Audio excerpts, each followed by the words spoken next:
call this meeting of the Board of Education for the School District of Baraboo to order for Monday, July the 10th, 2017 with roll call. Mr. Cummings. Here. Mr. Heilman. Here. Mr. Coleman. Here. Mr. McNevin. Here. Mr. Meering. Here. Ms. Riley. Here. And Bodak here. Continue with the pledge. Flag to the right of the screen.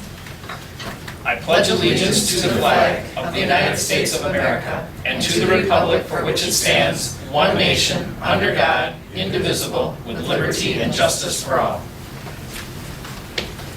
I would entertain a motion for the approval of the minutes of the last board meeting of June the 26th as printed. So moved. Second. Motion by Riley, seconded by Meering. Any discussion? Hearing none, those in favor, please signify by saying aye. Aye. Those opposed? I will abstain. No, Mr. Cummings abstention. Brings us then to the approval of agenda and additions. We have quite a number of additions to the agenda.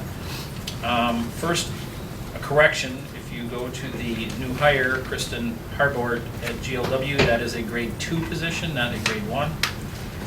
And I would like to ask for the approval to change the hires to letter B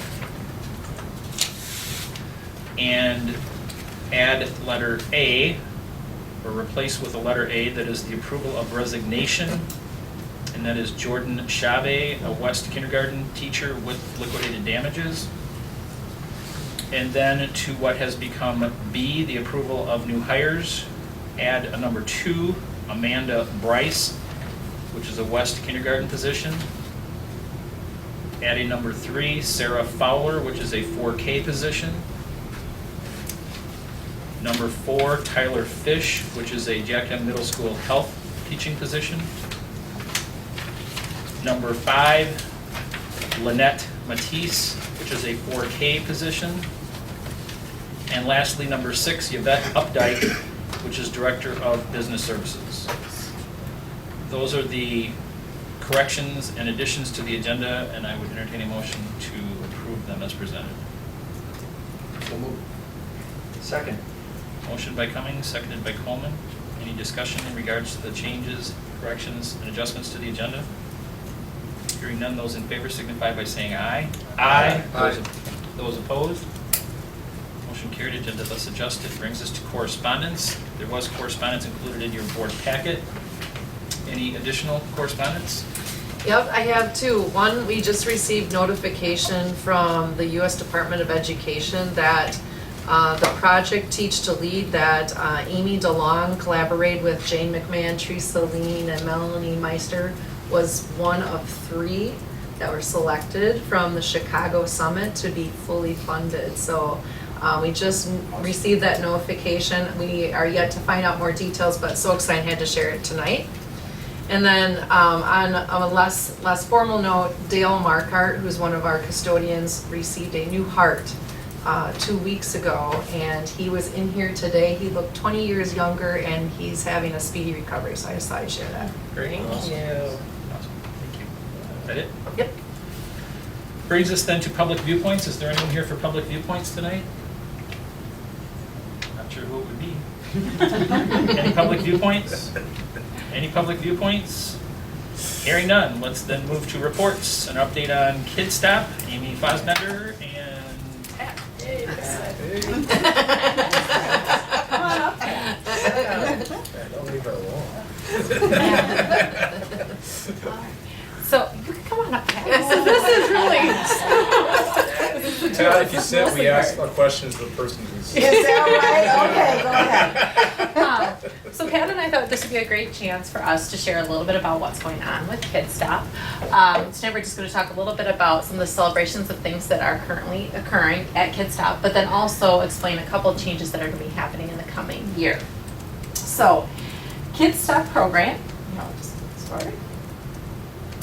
Let's go back there. The Kid Stop program.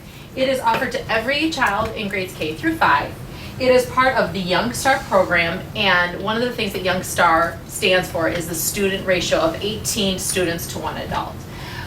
So which really helps to make sure that students have the correct supervision, but then also they can get that care and that help and support from having a smaller group.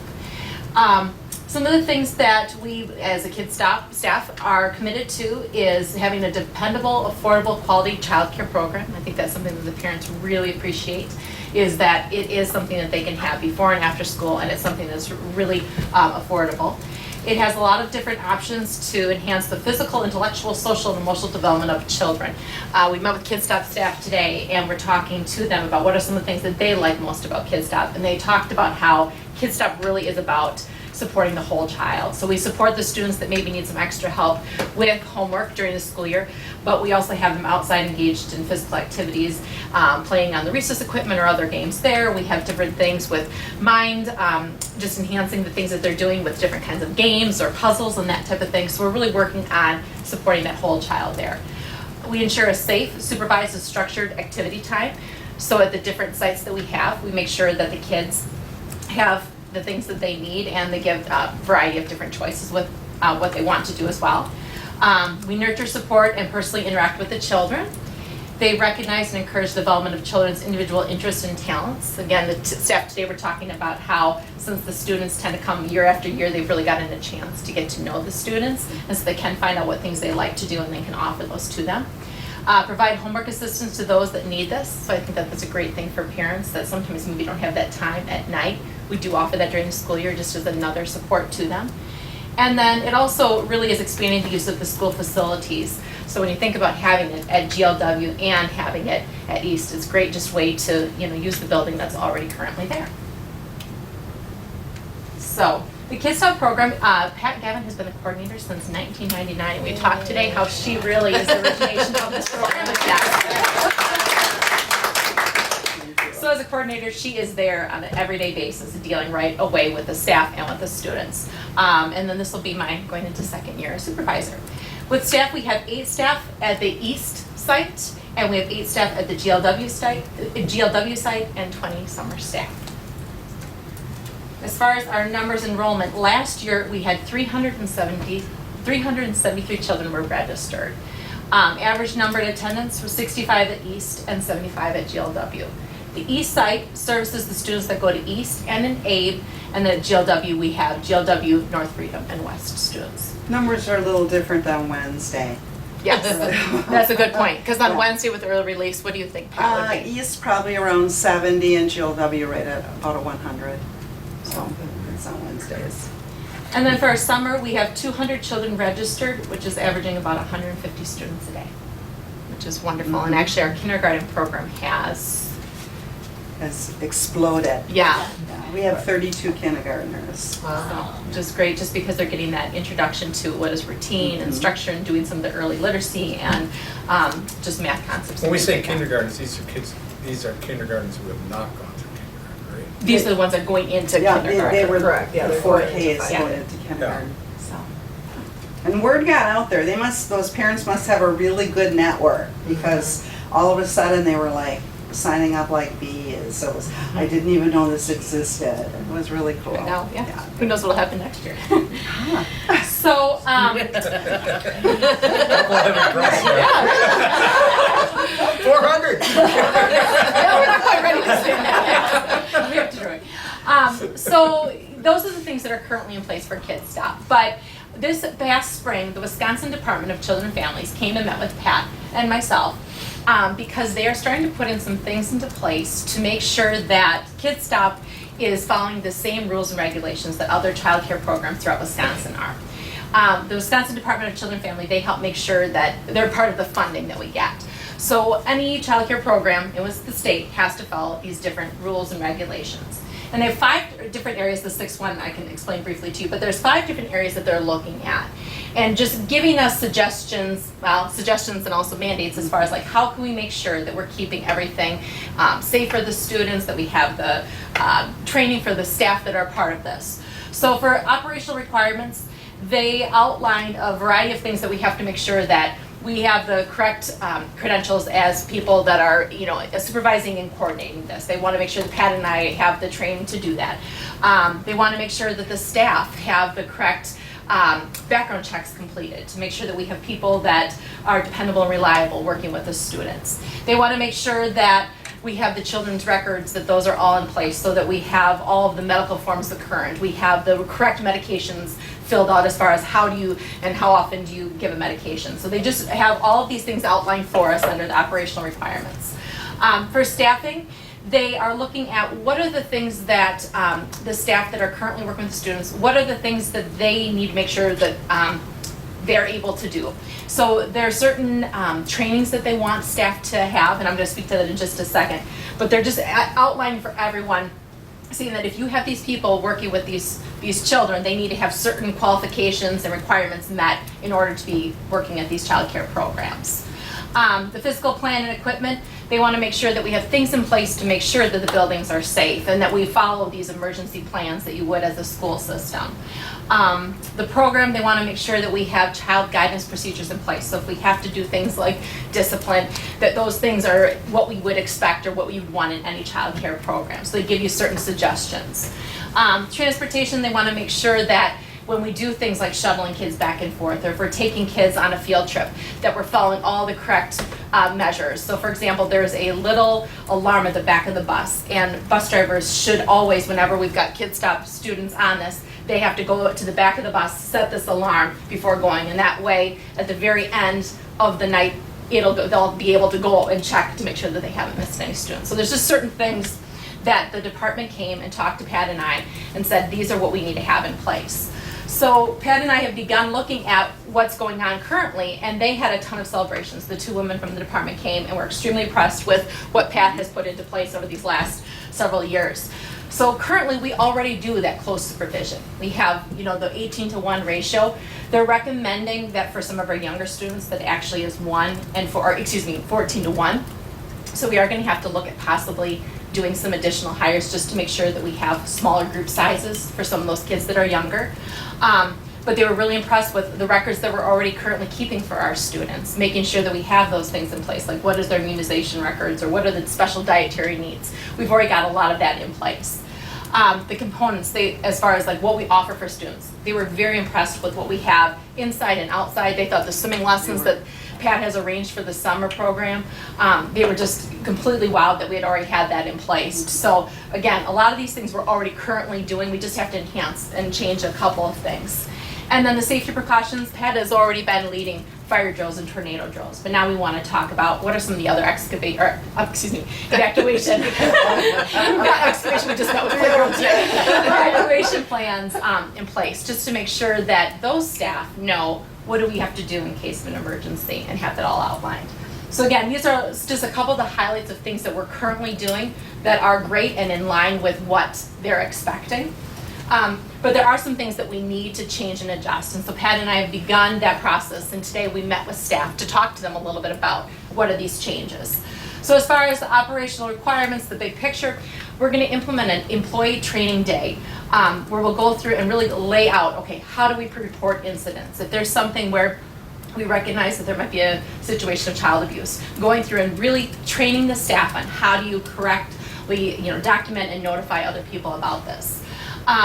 We're working with Colleen Bradley for the background checks. So we have this day set up in August, and each of the staff will come, and the current employees or anyone new, and she's helping us lay out to make sure we've got fingerprinting done, and there's just probably 5 steps of more thorough background checks done for child care employees. So we'll have that done for our past employees, and then we'll have that in place for future employees.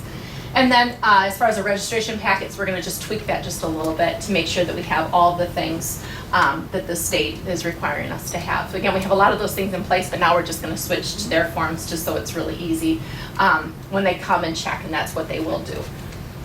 As far as surprise, they just surprised you. Kind of like Yes. an audit. Yeah. They'll come twice a year and they'll go through this and check to make sure we've done these things. And if we haven't done them, on the website it will say, Kid Stop has not followed this, but we're not going to have that happen. So,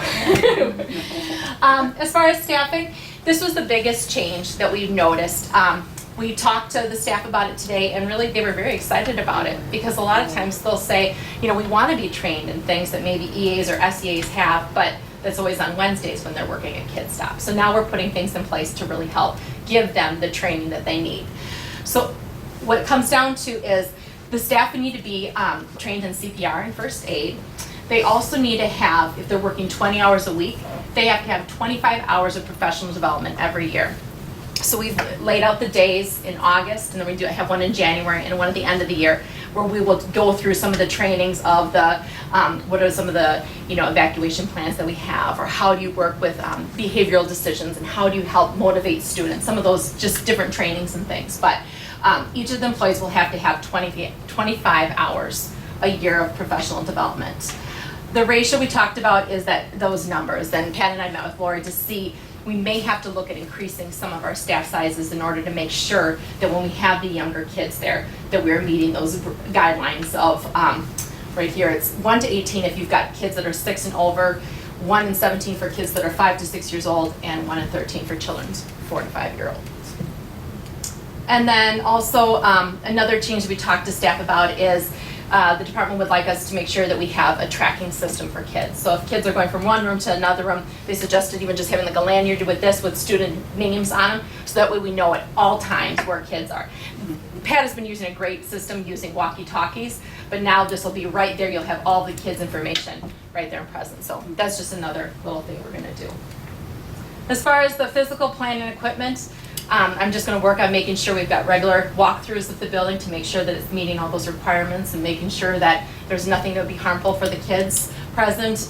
We're gonna write out the emergency plans. Right now, tornado fire drills are just conducted, but we'll have a written plan and letting staff know where do you need to be, what is your responsibility. So it's just a matter of writing that up. And then as far as the program, again, we're gonna have that one-day training where we'll really go through and explain to staff what are some of those changes that we're gonna do.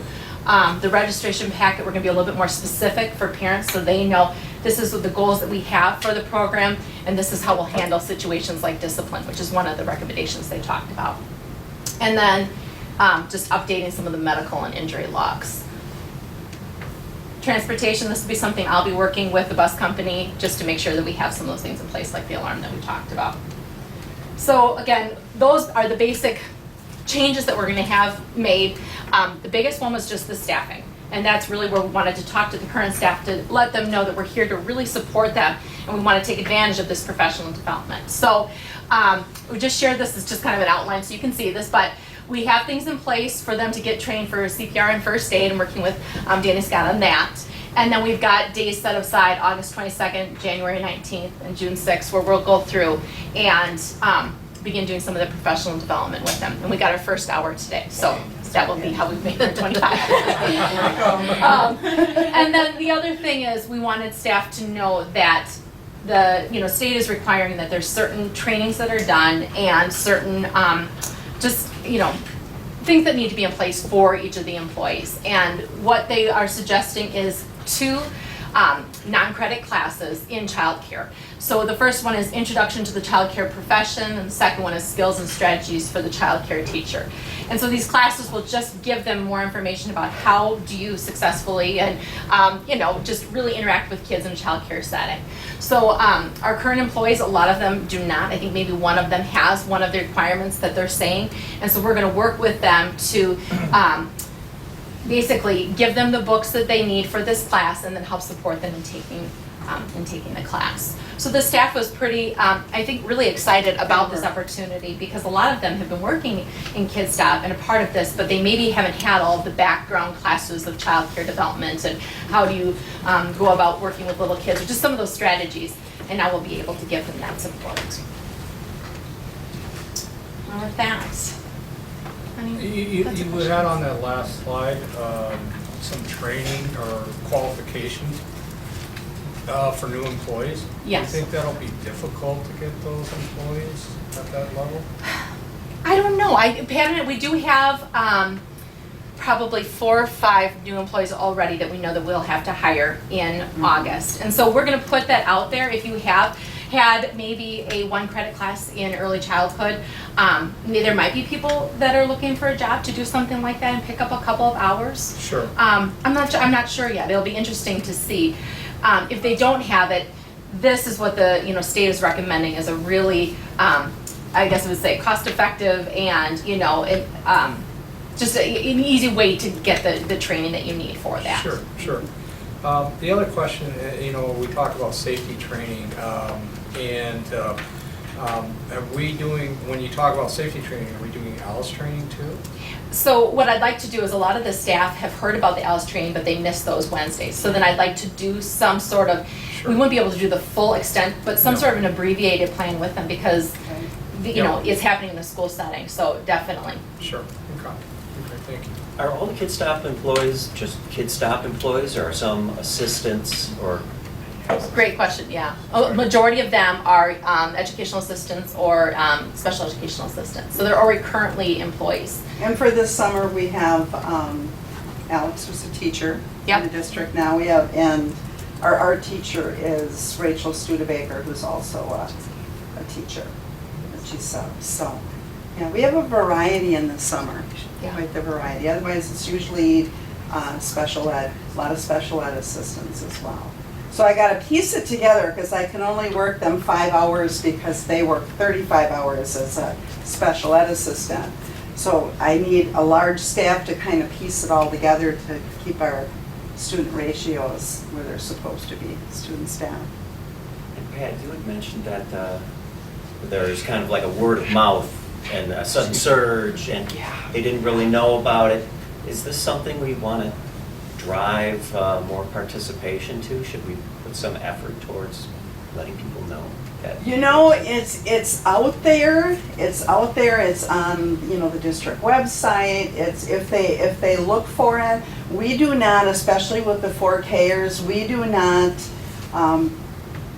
push our information at the end of the school year. We tried to do that one year and the daycares were not real happy with us, that we were stealing their kids. It is a competition, yeah. Yeah, and see, I don't look at any of it as a competition. We need the Boys and Girls Club, we need Kid Stuff, we need everything that's out there.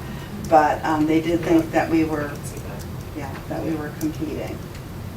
So I don't think we need to do any more advertisements than what we do.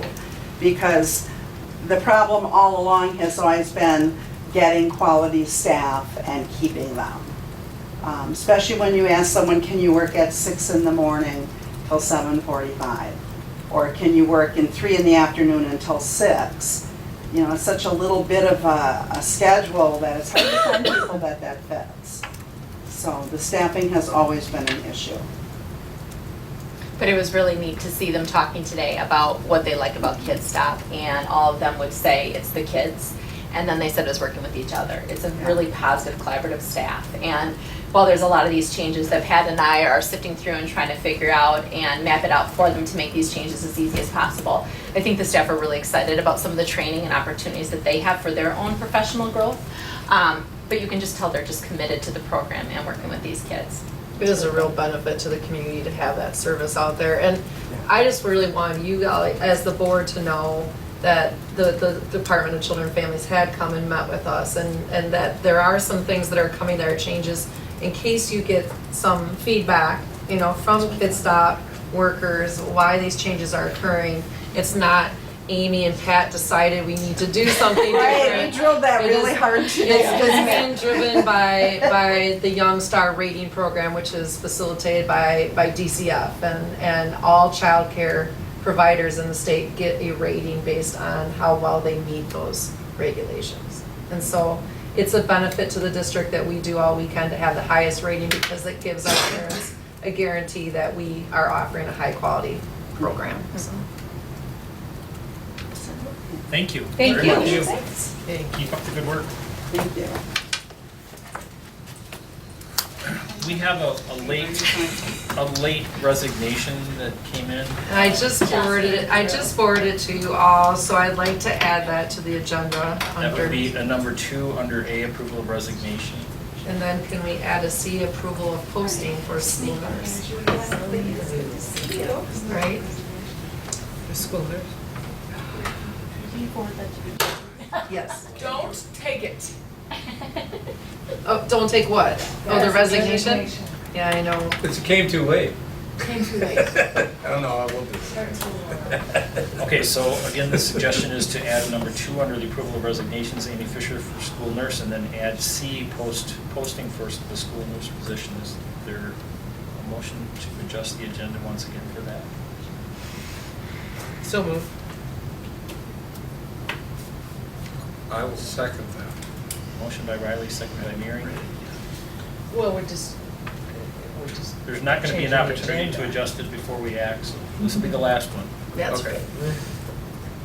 Those in favor? Aye. Aye. Those opposed? Thank you. You said you just sent it to us? I did, did I? I just got it. It says Well- 2017-18 school year is what I it don't have shows. it. Or I can't find it. Amy It just Fisher. came from Lauren. I know. I still It just can't- came from Lori, yes. Oh, I know why I can't have it. Okay. That's another issue. Okay, so without any further ado, let's move then to the personnel recommendations. The first, under A, the approval of resignations, Jordan Chavez, West Kindergarten with damages, and Amy Fisher from the school nurse position. Would entertain a motion for the approval of both of those resignations. Second. Motion by Cummings, seconded by McNevin. Any discussion? Hearing none, those in favor signify by saying aye. Aye. Those opposed? Motion carried. Brings us then to B, the approval of new hires. I can take them present them as a slate if there's no opposition to doing so. I move to approve the slate. 1 through 6? Yep. Is there a second to that motion? Second. Motion by Meering, seconded by Heilman to approve the slate of new hires as presented 1 through 6.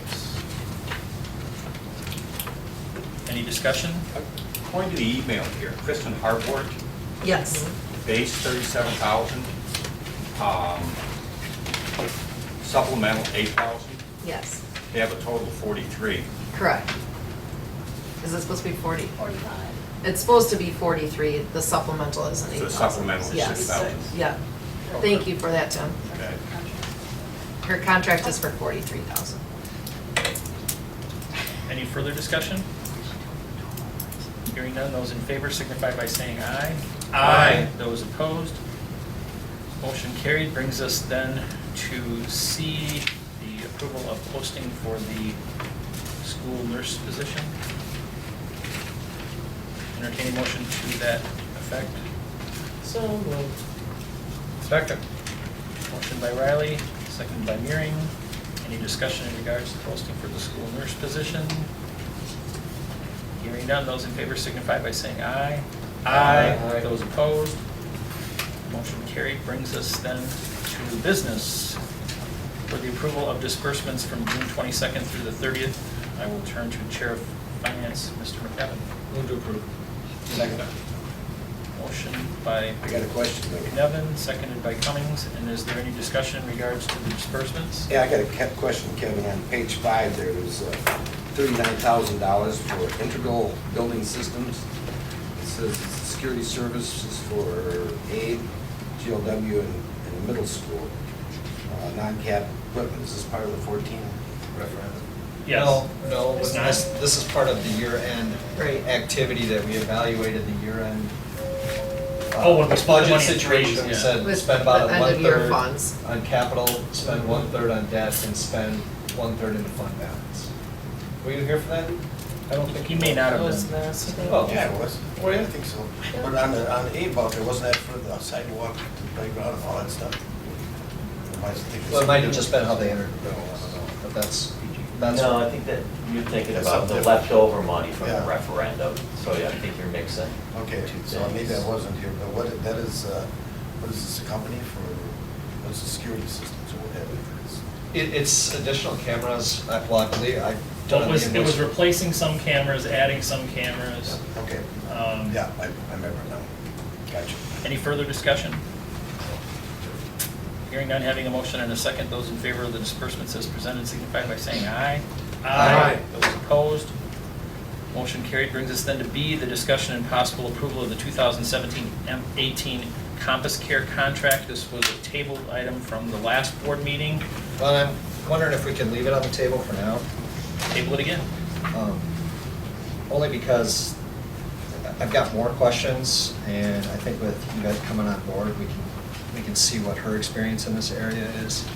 You know, my hope is to evaluate a lot of the software systems and a lot of the things that we do annually and question, do we need to do it or can we do it in-house? I know Lori mentioned it too. You know, there's things like, Mike questioned, we've been doing the student accident insurance forever. Well, why are we doing it? Well, I don't know, we've been doing it forever. It's $15,000. Well, we eliminated and minimal to no effect. We look at the Forecast 5 budgeting software that we were spending 15 grand a year on, and we're already getting another service through Baird. It's like, well, why are we doing it? You challenge it, and it's like, well, it's because we've always done it. Well, then let's get rid of it. If it isn't carrying the weight, let's move on. And this may be an opportunity where we can do that. This may be an opportunity that saves us so much paperwork and effort that it's well worth the $10,000, $11,000. But I would think that a lot of smaller school districts especially probably don't fork out 10 grand in software to recoup. I did a little checking on that, Sean, because I knew that was one of your questions, and so I contacted DPI, and so they're getting me some numbers about what percentage of school districts do contract with an outside provider. We were able, Gail and I reached out to Mike at CISA 5 in terms of just locally what districts are doing, and he said there are no districts in CISA 5 that do their billing in-house. Everybody contracts out. Okay. So just to give you a perspective. That's helpful to know. Yeah. Just So- just a suggestion then, Yeah. how about you refer it to finance rather than tabling it? Because if you table it, it's gonna come up at the next meeting again, and we're not gonna have an opportunity to have a conversation with our new Director of Business Services between now and then, I would assume, because she's not gonna start.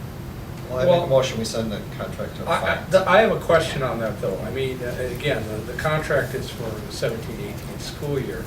Are there things that we're gonna be missing out, Danny, in the next month or two, if we kind of say, we're gonna put this off? It's gonna make it a little difficult. One of the biggest areas that I foresee that delaying the signing of the contract is Compass Care was gonna meet with with Covisan in August before the school year started in terms of making sure they are on board with transportation, getting routes and all of that worked out. So that's gonna push us back a little bit. Okay. Just for clarification, the contract with Compass Care would be a 2-year contract, so it would be for 17-18 and 18-19 with the prices listed there. Also, I had Gail run, just in terms of what kind of dollars we're talking about that come into the district through Medicaid billing, and so just to give you a perspective, from fiscal year 2011 to 2015, the amount of Medicaid dollars that the district receives has varied between $111,000 and $173,000. So that's the amount of revenue that we are generating from Medicaid billing, and so I'm a little nervous about taking that on as a district, just because it's very time consuming, and I had an opportunity to speak separately with both Gail Feedy and with Kathy today about that, who both play a huge role in terms of doing our billing. And again, speaking with them separately, they both indicated to me that if we brought this service in-house and we did our own billing, they seriously felt that we would have to hire an additional person to be able just to do our billing for us. Well, and again, because obviously I'm not an expert when it comes to Medicaid billing. Nor am I. But that's something that, and again, you've already reached out, and it sounds like there aren't school districts, or not a lot of them are doing it on their own. It's a specialized niche, I'm sure, that becomes a real nightmare for somebody to take on if you really don't have that background in that area. Well, why don't we get the opportunity to learn a little bit more? I mean, because if we want to debate the contract right now, I think I'd be okay with that. But I think that this is an opportunity to review what we always do and why we do it. You've got 157 Medicare eligibles. You're giving up 10% of your billings, possibly even more, to a contract company who didn't help us last time around. These contract companies aren't guaranteeing anything other than we submitted your input.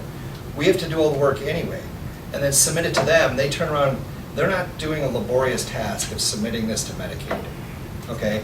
They're turning around and clicking it in the right box on the right form and sending it in. And they're clearing, 8 to 10 grand a year for doing it. I'm not saying it doesn't have value.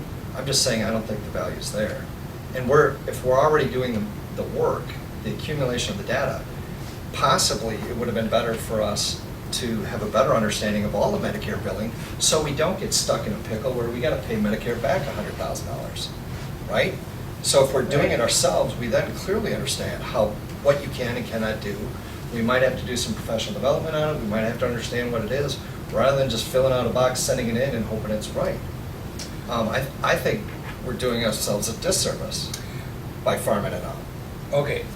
Because I don't know, now we gotta pay back the $100,000, and Okay, but rather than waiting until August 1st, and that may be where we go, I still would like to just, at the very least, table it and give an opportunity to Danny and Lori to take a look at this some more, and then we can at least discuss it at the next meeting. Does that sound appropriate? Well, in doing so. You can have a finance meeting on it, I suppose, in Well, the meantime, but. we have finance on July 24th, which is the same night as the board meeting. So we could talk about it at finance. That gives us an opportunity to talk to our new director of business service too about the comfort that she has with that. And we can have that information ready to go then for the board meeting on the 24th, which would still give us time to meet with Covisan in a Okay. timely fashion. I like that. Okay. Okay, so Sean's motion, which thus far has not been seconded, was to send it to finance. I'll second that. Motion to send to finance by McNevin, seconded by Heilman. Any discussion? Those in favor signify by saying aye. Aye. Those opposed? Motion carried. Brings us then to C, discussion and possible approval of the 2017-18 Wisconsin Rural School Alliance membership renewal. Move to approve. Second. Motion by McNevin, seconded by Meering. I didn't see the document. It did not come, it's coming Wednesday. Do we know the dollar amount? 500. Again, that's extremely reasonable. I think part of that, when we originally went into it, we were getting some scholarship opportunities, I think, for some of our That students. is correct, right. And I suppose those are still out there. That is correct. But on top of that, again, it's a different angle for the legislature, and they have just done an incredible job. Kim Cockle has done an incredible job for the school districts of our state. And because it's a rural school alliance, there's a lot of legislators who really pay attention to what he says. It's not that he necessarily says things that are that much different than other people, but because it's coming from the rural school alliance, there's a lot of those rural legislators who is like, oh, I better listen to this guy. So, and he does it again, so I think it's money well spent. Any further discussion? Hearing none, those in favor signify by saying aye. Aye. Those opposed? Motion carried. Brings us to D, the annual notification of the student academic standards, which was presented in your board packet. Move to approve. Second. Motion by Meering, seconded by McNevin to approve the annual notification of student academic standards. Any discussion? Hearing none, those in favor, please signify by saying aye. Aye. Those opposed? Motion carried. Brings us then to E, discussion from the ad hoc committee. I will turn to Mr. McNevin. Oh, Lori, chime in here. Next Monday night is the tour of the high school, if anybody would Yeah, like to stop right. in. Lots of decisions still happening on an hourly, daily, weekly basis by Lori and Glenn, and picking a lot of furnishes and finishings. They're tearing apart, they found a new tunnel, an escape tunnel underneath the current They stage. did, there's a tunnel, like if Awesome. you're in the cafeteria, the stage that's in the cafeteria. Not Does it go to going- the theater? It's like Not Stolic- going to any- Stolic 19. It's not on any drawings, there's actually, you thought there'd be like concrete or terrazzo Rumor has it underneath was on, it, it's like, sand. Six Flags It's just Day. dirt, sand, and there's a tunnel with pipes. There's like actually a room, and then it's just got pipes in there. I think they I was used to be hoping the for something smokers' really room back in exciting. the day. It may still be. We had talked at the last meeting about the safety training. Is Yeah. that required before next Monday's? No, it is not, no, and actually I'm waiting on CG Schmidt to hand over the DVD, so. Okay. As soon as, that's not been lost on me, I will send out an email once we get that DVD, but not necessary, and your helmets aren't necessary either. Oh. But if you'd like to wear it in spirit, you can do so. But we don't have to wear it. You don't have to wear them to go on the tour. Tell them Katie that. And there is an ad hoc, There is an ad hoc meeting tomorrow, Wednesday. Wednesday. Wednesday. Feels like Tuesday. Feels like Tuesday, but it's Wednesday, yeah. Wednesday. Yeah, Wednesday during the day, the architects will be here to meet with Glenn and Dan and I on a lot of finishings, and then we have our weekly meetings at the trailer. And then we have core playing team on Wednesday night, so Wednesday's a big day. I brought this up last meeting about, seems like all these schools, you got this great new entrance, and they want to kind of show off their pride. Do we have a dedicated place for trophies, plaques? Yep, Hall of Fame? Yep. We do have some, yeah, okay. yeah, we've spent, and that's a good question, and you get a lot of feedback from the community on this, because we've had lots of hours of discussion about this. We have a lot of trophies in display cases, and a lot of stuff in them. And most of the stuff is very germane and important to the history of Baraboo High School. Some of it, not so much. Right. Some of it, it becomes a storage room for whoever doesn't want to hold on to some. And some of the stuff needs to be looked at and questioned. You know, when you have a hustle award for some sports team, and it was given out from 2001 to 2008, and hasn't been given out since, but there's this huge plaque on the wall. It's like, well, somebody was heavily involved at some point, and their interest passed. And so, But for something like that, do we go to that particular sport, that particular coach and say, hey, yeah, so we're gonna have room for trophies for sports. We're gonna have room for trophies for activities. We're gonna have a dedicated space to what we're calling like the Baraboo Notables, okay? Because we have a lot of historical reference that isn't, you know, you've got Balcase LaFollette, you've got Beryl Newman referenced, you've got teachers that have passed that have been very influential and have been recognized in the school. You have, even some you've got bigger name sports stars, or you've got, Right. high accolades for teachers when you've got Herb Cole winners or something. So the Baraboo Notables is going to be kind of a collection of historical people that have kind of gone through the program and have been part of Baraboo. Then we've got to have room for art and, you know, display of that. So. There's the whole section for the Hall of Fame. And there's a whole section for the Hall of Fame, all the plaques. Now, one of the things that we're having a problem with is all the trophy cases. Hardly any of them are ADA compliant. Okay, they stick out in the hallway too far, or they're too high off the ground or too low to the ground, and so. everything you see now is recessed? Yeah. Right, so that's why, because if it's a smoke-filled hallway and you're evacuating the building, you can't have a trophy case sticking out 18 inches. So that's why there's a lot of discussion about it, and we packed up everything, we categorized it. There's some crazy lady doing a Google Doc and organizing it all. And so she's gonna wrap that up, and everything will be categorized and archived. But as far as what gets put back, I think that's gonna have to go through the process of the coaches and the administrators. You know, is this really, and some sports are trophy laden. Some sports get trophies for everything, and there are 1,000 trophies for one sport. And then there's other sports that have no trophies. You know, that they get a medal, or they get a certificate, or they get nothing, and they don't hand out trophies every day. So Well, and part of that Google Doc that we have, where we have the inventory, is who do we talk to about each of these items? And so we have about 15 months to have those conversations right now, because right now it's just important that everything's taken care of and packed up and secure because of the demolition that's going on, so. the other thing we have to do is we have to do record boards. And record boards are all over the building. They're of every shape and size. They're of every color. We got maroon and gold record boards, we got blue and gold record boards, we got black and white record boards. Some sports have 37 record holders, some sports have one, you know. So we're looking at different companies that can consolidate, give a consistent look, make it so it's very legible, very noticeable, and easily updatable.